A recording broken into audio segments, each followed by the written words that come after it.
Hello! Alright, we've just started scratching the surface of what Node.js is and what it can be used for. We know that it's a runtime for JavaScript that's built on Chrome's V8 JavaScript engine, which it uses to understand JavaScript and give instructions to the computer. But we could talk all we want about Node and what it can do for us, and without actually using it and seeing it in action, we're not going to fully understand it. So let's get Node set up on our computers and actually write our first Node program. From there, we can work backwards and see how does it work? What's the architecture of it? Why do we use it?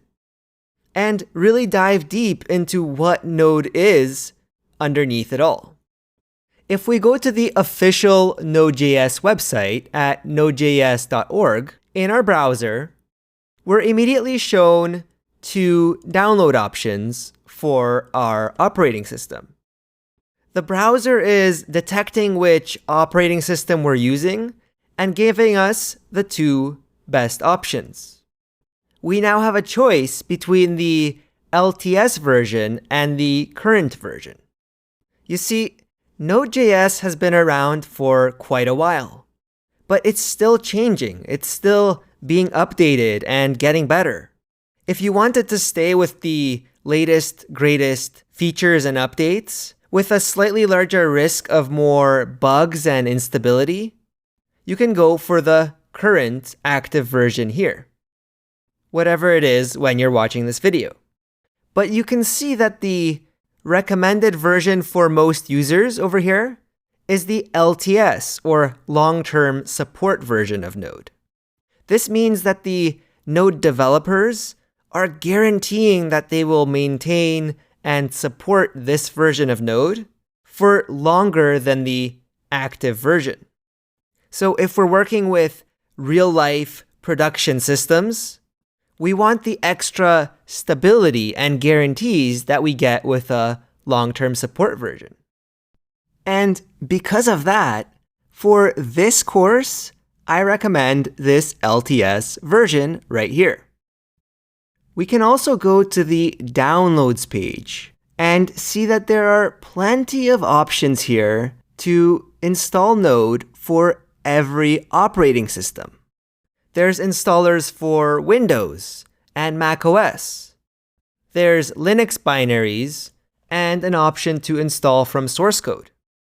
If instead you prefer installing Node using a package manager or an installer for your operating system that allows you to install packages like Node, you can scroll down to the Installing Node.js via Package Manager option, which has instructions for pretty much any distribution of Linux you can think of, as well as alternative options for Mac OS and Windows.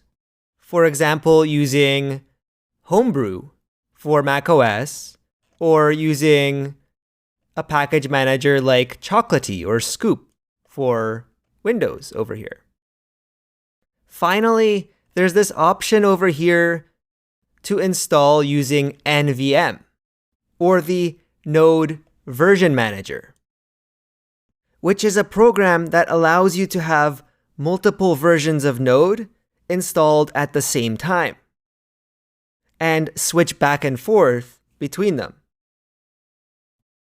This is for when you're working at a large company with multiple teams using different development environments that you need to switch back and forth from. So there's plenty of options, but the simplest way and the way that I recommend is to download the LTS installer for your operating system. And since I'm on a Mac, I'm going to download the macOS installer and then open it. Now I can follow through the steps of the installer, agreeing to the license, and I might need to put in my password to give it permission to install. All right, there we go. We've installed Node. That's awesome. Now I'm going to open up our terminal. If you're on Windows, you might want to use PowerShell. And if you're on Mac or Linux, your default terminal is all you need. Because we've installed Node, we can now type in the node command, and we can pass in this -- version flag after the node command, or node-v for short.